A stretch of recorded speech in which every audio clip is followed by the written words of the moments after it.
I've literally never seen that lamp before. Has owned that lamp in the office for like 2 years. I don't know why I don't recognize it. To be fair, I've never noticed it either. The one right behind you? Yeah. Okay, I know that there's a lamp there. It doesn't look like the lamp that's used. Mandala effect. Someone went back in time and switched out that lamp. So this next DIY is the easiest one of this whole little series. We're gonna be making some speakers. Wow, I just realized I'm gonna offend some people, like everybody that has this lamp. Hi everyone, my name's Kelsey. My name is Becky. We are the Sorry Girls. Doing all sorts of hand things today. Why not? Today's video is a video that you desperately need in your life, probably low-key. But you didn't know you needed? So we're gonna show you how to make things that you already own a little bit cuter. Yeah. Because also, like, so many people think when they're trying to redo a room that they need to like replace everything. No. And you don't. You probably have so many good things. When we go like to see a room to make over, we're like, okay, what do they have already? Mm-hmm. Like, what can we give a new coat of paint that is gonna be cuter and to buy a new thing? Yeah, exactly.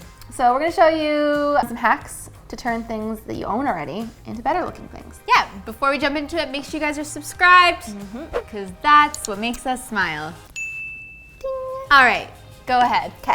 Okay, so the first item we're gonna try and make a lot cuter is this over-the-door hanger. A lot of people own these because they're like so no mess, no fuss way to put hooks up. If you're renting, you're in a college dorm maybe, you probably have one of these. They just go over the door and they hang things. But they often just look like this. They're usually silver, or in this case white. Very basic and just like, I don't know, not that cute. But instead of buying new ones, and honestly, I don't even know if there's super cute ones like this anyways, we're gonna work with this guy and try and make it a lot cuter. So when I was trying to brainstorm ideas of what I wanted to do to this guy, I was reminded of this Ames piece, which is a furniture designer. You've probably heard of them from the Ames chair. They make this over the door thing, and here's an inspo photo of it. But to buy this, it's roughly $300, which that's a little expensive for an over-the-door hanger, so we are gonna try and upcycle the one we've already got into something that looks like this inspo pic. So like in the photo, the plan is to put wooden knobs onto this eventually, but my first step is gonna be trying to remove the existing ones just so that the wooden ones can go on a little bit easier. So we went through multiple different techniques and attempts to do this in the easiest way using different saws and pliers. And after all that, I know exactly how to do it, and it's pretty simple. All you need to do is use a little hacksaw and just essentially make 2 indents on either side of the metal ball so it weakens it. You don't have to saw through the whole thing because that takes up so much time. And then with some heavy duty pliers, all you do is kind of pry it, and because it's weakened, it should just pop right off. Pop off. Go off, sis. All right, last one, baby. Woo! Yeah, okay. So now we have something that looks like this. And don't worry if these are a little bit sharp because we're gonna cover them. But before I do that, I wanna paint this whole thing black. Oh. It's a little cold today, so I'm hoping this will dry properly, but we didn't want to spray paint in our office because fumes. So let's give this a go.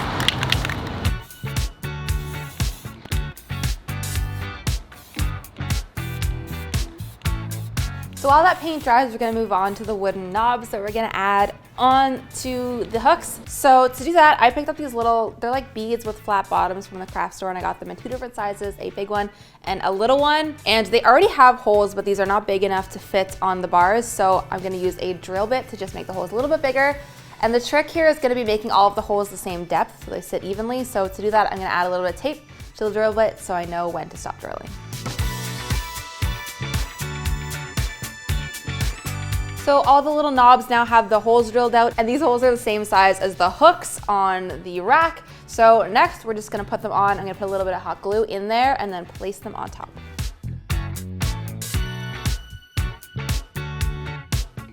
So this is how it's looking. It's so cute. I'm just thinking like, where can I put this in my house? I gotta find a place for it. But one thing I will suggest doing before this is actually finished is going over the wood with a clear coat gloss, because if you're using this in the shower, you're putting wet towels on it, we don't want the wood to get all gross and wet, so this will just protect it. But once you've done that, this is such an easy upcycle hack to your basic, let's say basic, your basic beep over the door towel holder. So hope you enjoyed this one.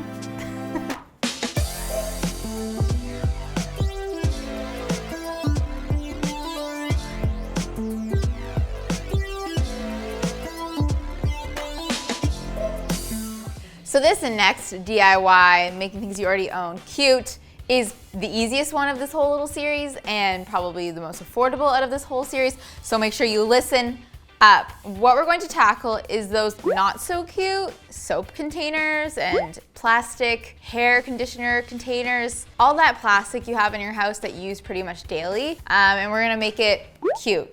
How we do that, you ask? Well, we're gonna use some apothecary type bottles here. You can get amber glass ones, you can get tin ones if you're afraid of glass breaking in, say, the shower. There's also plastic ones that you can get from Muji, but they're like reusable plastic, so you feel a little bit better about it. And you guys might remember that we actually labeled these guys in our kitchen. Oh gosh, this was either in a Loft Vibes episode. I meant to look it up before we started filming, but here we are. We're filming now. It was either in a Loft Vibes episode or in maybe some kind of kitchen organization episode, but I actually had to even super glue on this embossing label that I made because the dish soap kept washing off the label. But this is how we're gonna solve the problem. You get containers like these. You can either pour the plastic that you already have into these, but better yet, when you're moving on and you no longer buy the single-use plastic dispensers, you can get bulk refillables such as something that looks like this, or you can even go to a bulk store that sells like bulk conditioner, hand soap, dish soap, etc.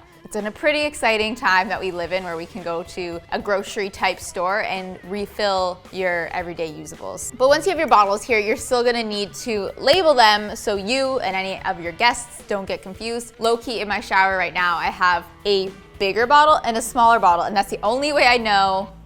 Okay, I guess also the color. Shampoo is clear, conditioner is not clear. But anyways, it's a fun guessing game of which is which. And as you just get more and more reusable things, you're gonna need to label them.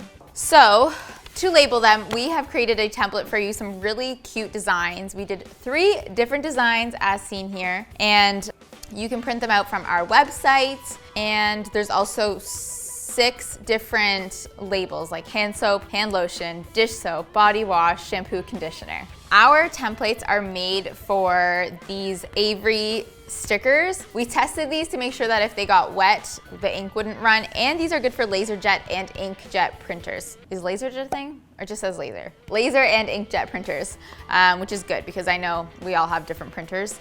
So we will link these down below. We got them at our local store, but I'm sure we can find them on Amazon for you. Then you can go ahead and print out one of our labels that you've downloaded from our website. And here I have 2 of the different kinds. One's a more romantic script, one's more cute and basic, and then our third one is actually a dark label with white writing. So it's as simple as that. I'm gonna go ahead and put these on the bottles, and we just made our ugly plastic into something cute. I'm sorry that I don't have the before, but it's because we actually don't even own those because we got rid of those a long time ago. Shout out to Becky for designing these labels, and this one's even her own signature. So, oh my God, this would be like the Becky signature line.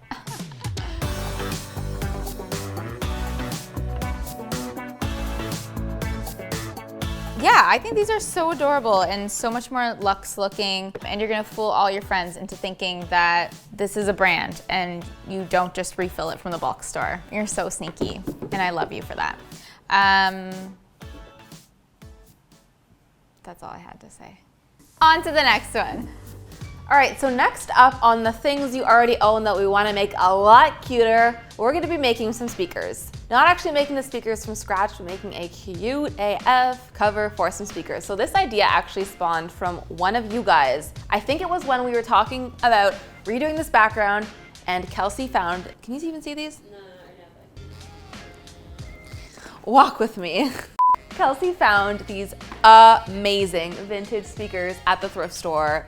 Like, I live for this great cover on the front, the wood, like it's so beautiful. But maybe this isn't as practical for everyone because it could be hard to thrift another set like this. Plus, they might not even be great to use because I'm sure they're not Bluetooth enabled and all those other fun features we love about speakers today. So that brings us to what we're gonna do. So I'm sure a speaker like this is not foreign to you guys. They're basic, they look like modern day electronics, but I don't know if they're as cute as we want them to be. But buying new ones or cuter ones is also like super wasteful and not budget friendly if something you have like this already works. So what I'm gonna DIY today is a cover that can fit over any speaker that you already have that might replicate a look of these vintage type speakers.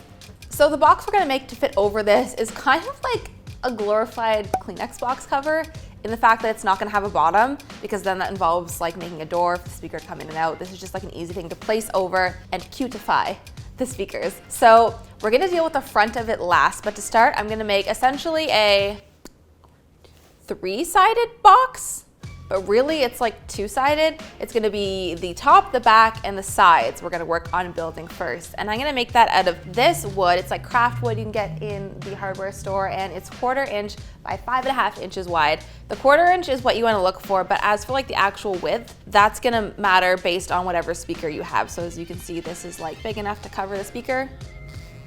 That's what we're going for. So I'm gonna start by cutting out all the pieces to make the top, the back, and 2 sides.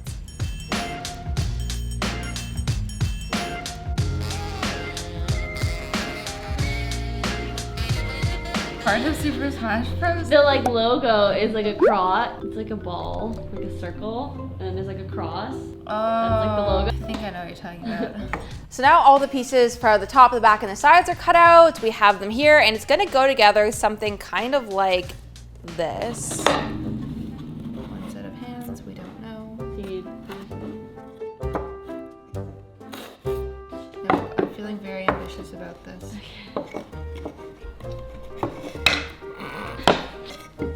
Okay, now hold on. Oh! I like it this. It looks like a sad house. You look like a sad house, Allie. But before we actually assemble those pieces, let's talk about what we're gonna do for the front. So my first thought was to actually replicate something like our Inspo speakers here, where we did kind of like a wooden trellis on the front with speaker fabric underneath, which I actually just learned is a real thing. It's called grill mesh or grill fabric, and it's special fabric that allows sound to go through like no problemo. And we even found it, you can get it in Fabricland. But then, my friends, we found this. Go get it. Can you see it? What do they call this? Aluminum sheet. Wow. Okay. This is like a sheet of aluminum that we found in the hardware store, and it's probably used for like grate covers or I don't know, really anything. But this little pattern is so cute. It's like caning, like woven cane, if that was translated into metal. It's just so precious. So I was thinking, can we not just use this for the front of our speaker cover? So we brought it back, we tested it with the speaker, and placing this in front actually really didn't affect the sound quality coming through at all. So I think we're gonna try and use this guy just because it's so beautiful. So before we attach this, one thing I wanna do is use some thin wooden trim to make kind of like a picture frame around this so it'll be easy to nail to the rest of the pieces. So I'm using this plain wood trim piece and cutting 4 angled pieces. A miter box and a miter saw is a super simple way to cut wood on an angle, but just make sure you're cutting it the right way. It's an angle cut. No. I knew this was wrong. No. It needs to be this kind of angled cut, not this kind of angled cut. You know what I mean? Oh. Out me, why don't ya? Okay, DIY is all about trial and error. So, gotta go this way now. Round 2, baby. So much easier to cut that way. Anyways, can you see there's a difference? The angles are kind of on different sides of the wood. This is the one we want. The goal is to make the wood picture frame be the exact same size as the back piece I cut earlier.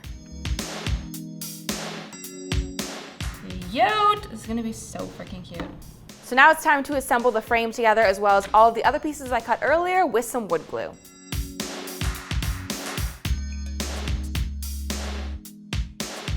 A little hack is to use a stapler to hold your wood angles together while the glue dries, and then they're super easy to remove after it's completely dried.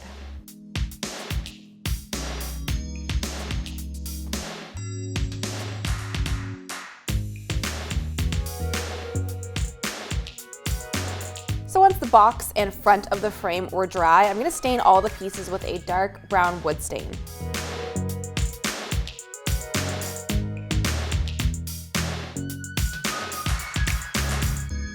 All right, now we're gonna jump back to that metal sheet that I keep wanting to call like a woven cane metal, even though it's not woven, it just looks like that.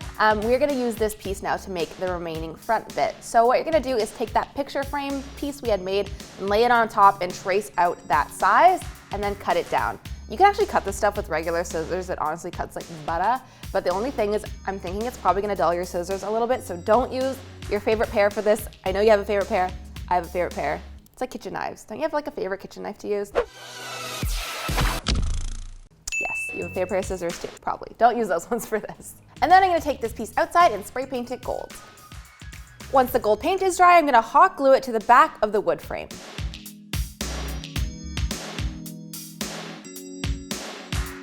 Then once that is dry, I'm gonna take this whole completed front piece and use some wood glue to glue it to the remainder of the box that we assembled earlier. Okay, and once that is completely dried, this is how the new speaker cover looks. This is so much nicer. I love how the gold and the wood go together so well. So all that's left to do is now place this over our not so cute speakers and have them be super adorable. And I also want to show you guys how much the sound quality of the speakers doesn't change that much at all once we add this. Okay, I'm gonna play it just with the speaker as it is.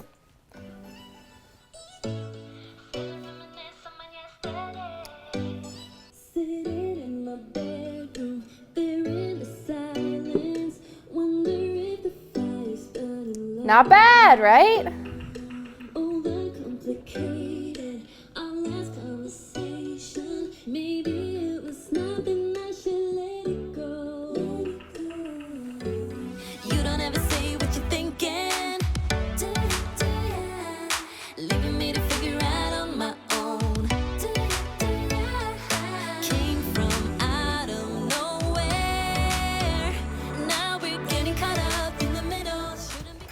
So for our next DIY, something that we all need to make cute is this iconic lamp. I swear I had one from Walmart when I was in college. This guy's from IKEA. I don't know why, but it's this freaking popular lamp that everybody has.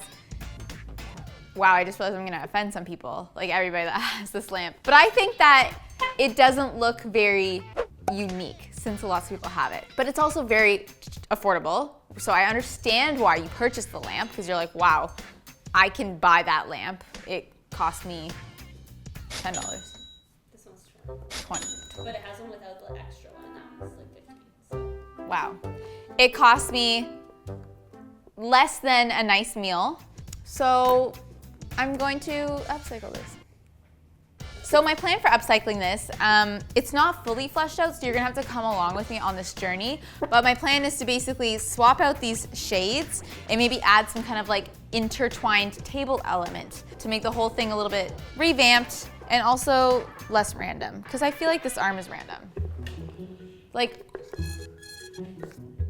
I guess like this lights up your room and this lights up your like specific area. I don't know, but we're gonna take to it. So I think the first thing to do is to take off these lampshades and see what we're working with. So I don't even know how you do that. Maybe let's take off the light bulb. Blessed be the light bulb. So we actually already picked up a new light bulb, which I just want to see it. Where did it go? Oh. Oh. Oh, I don't know if either of these are gonna work. No? This guy looks too small. Oh my God. We just started this. There can't already be a crisis. I hate when the light bulbs are not standard. Like, can we just go to the hardware store and get a light bulb for this? Yeah, that's too small. No, this is regular, which is too big. It's somewhere between a regular bulb and a baby bulb. But meanwhile, let's move on to our second light. That one. Oh, she's dusty. Perfect. Great, okay, easy. It's already looking better.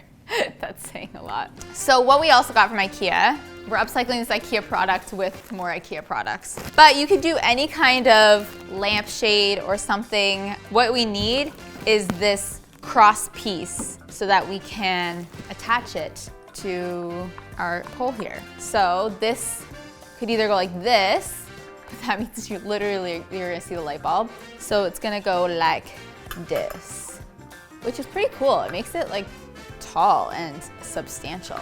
It might just have to be the light bulb that holds it into place then. Oh no. My problem here is that the little screwy bit won't fit over the top of this. And sometimes the light bulbs can hold everything into place, but it looks like that's not the case. Like, see how it just like sits on top, and then usually this would screw on to like hold everything in place. This is too small to fit over this whole thing, which means I can't screw this on to hold it tightly in place. Which is weird, because that's usually how IKEA stuff works. I don't know what they were thinking, but now I need to think of a solution. Hopefully we have the proper lamp here.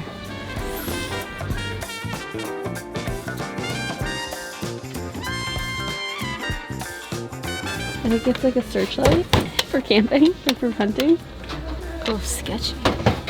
Hello diffuser. Hello sage diffuser. They put it in lighting. They're like, what is this? Okay, so this is what I was looking for. It's super vintage, but it just clips onto the light bulb. That would be so easy, but as if I'm gonna put this lampshade on it. So like, can I hack this? Okay. So this one could kind of go either way, and it has the same mechanism the IKEA one did. I just don't know if it'll fit over it. So I don't know about this one. This one's brand new, but it doesn't have the right attachment. But maybe this attachment can be used with this attachment? Like, I feel like this is kind of my front runner right now. So I'm back from my travels, and what ended up happening is I picked up this lampshade, which I'm only gonna use for its little metal clippy thing inside because this is the only one I could find. It looks kind of DIY-able, but honestly this was $2 and it's like the right wire, so I'm gonna use this. And also, I picked up this new shade, and in combination, we're gonna make a new gorgeous lampshade. So let's hack these objects together to make a really cute lampshade. So I used some wire cutters to cut off my little light bulb clip off of my small lampshade, and then I bent the wires upwards, slipped it through the top of my other lampshade, and I was able to wrap those wires around the remaining poles and secure them with electrical tape. Now I know this might look a little bit sketchy right now, but I saved a lot of money by not buying one of these things off of Amazon. This is like exactly what I needed for this situation, but I was able to hack it together, and you're not gonna see this because it's like way up there. So unless you're like 7 feet tall, you won't see it. I took like a moment of reflection. Insert my moment of reflection here. And I decided that this little arm here is going to get a paint job, and this is going to be matte black, and therefore I hope it doesn't look as cheap. Just because I can replace the light bulb here, but this little plastic piece, I don't really know how to properly remove, and I think that would look weird if the light bulb just like came out of here and it was naked, you know? So that's what I'm gonna do there. So with my lampshade here, and some cork that I found in our drawer, because that's what we do when we need to be inspired. We just look through the drawers. I'm going to add a cork detail to this lampshade, and it's gonna bring the whole thing together, and it's gonna be so cute. So that's what I'm gonna do now. I taped up any parts that I didn't want to be painted and took it outside and gave it, honestly, one coat. It was super easy. Cute. I think that's a one and done. Once back inside, I took all of the paper off, and it's now drying, and I'm gonna move on to the lampshade. Now, can I get an office pole? Yes. Thanks, Sally. I'm gonna do a cork accent. Should I do the top edge or bottom edge of cork? I see both. Cork. I disagree that would be deciduous. I think you should go on the bottom. Great. Like a third or like a half? Thank you, office pole. You are dismissed. Okay, so for my lampshade, I'm going to do cork on the bottom third. I came up with that idea all by myself. Well, I came up with the idea. So I am confusion. We're rolling.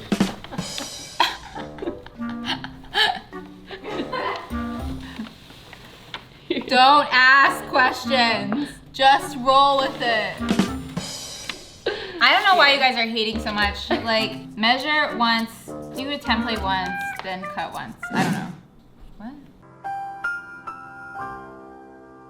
Because the lamp has this curve to it, I need to make a template with a curve. You can't just cut out something straight. So now I'm measuring 4 inches down from my curved edge. I think that will work. Yeah, see? It fits. If I were to cut it straight, it wouldn't have fit. Yes. So now I can use this to cut out my cork.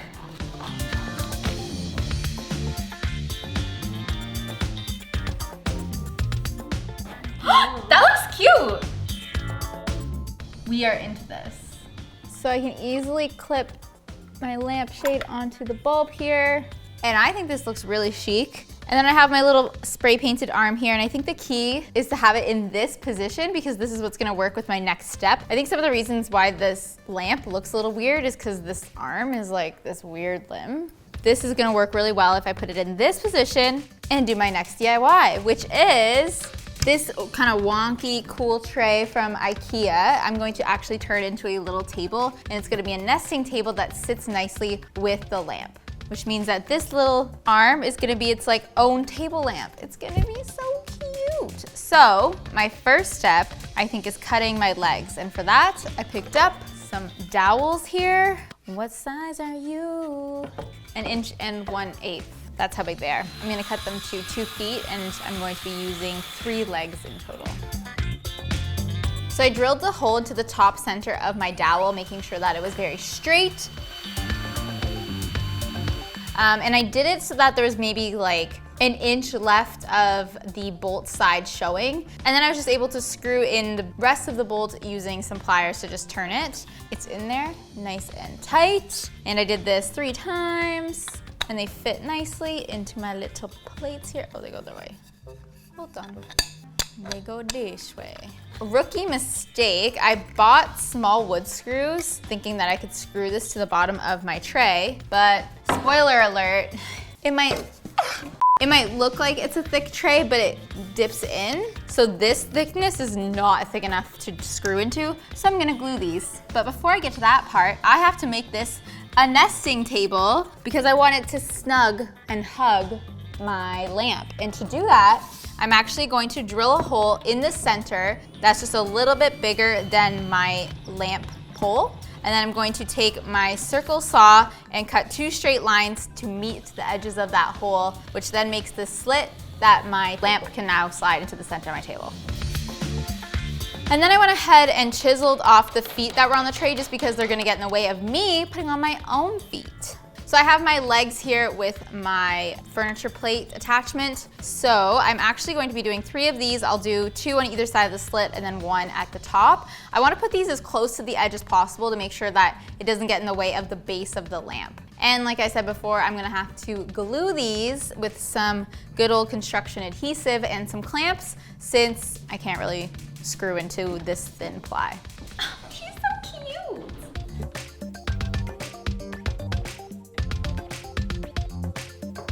So I've let this dry. It's fully cured now, so I can it. And I think if I were to do this again, I would not cut such a big slit because I feel like that's compromised like this tray a little bit, made it a little bit wonky. So if I were to do it again, I think I'd make a smaller hole and also not have the slit go in as far. All right, I'm just gonna use an X-Acto knife to clean up some of the construction adhesive here. And then my next step is to add some cork to the bottom of the table legs just to bring in the whole cork element as well as to finish off these legs in a nice way. And the very last thing I did was cut out 2 little squares of the cork, put them sticky side together, and then trace out a mug to create a coaster. So now my whole thing is complete. I have my lamp here. I have my table that's gonna nest nicely into it with a matching cork coaster. Overall, I think this is pretty cute. And I think that there's, let me hold this. Overall, I think that this is really cute, and I think there's a bunch of different ways that you can customize a lamp base like this. This is just one way, so let me know, do you have this lamp And what would you do to it? Because I feel like the lampshade is especially a place where you can get pretty creative.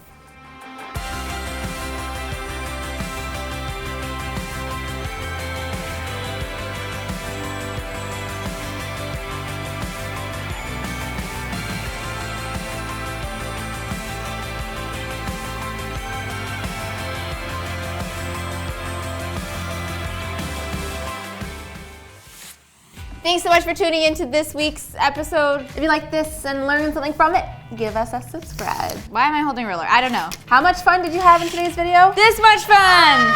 Okay, see you next week. Bye. Bye.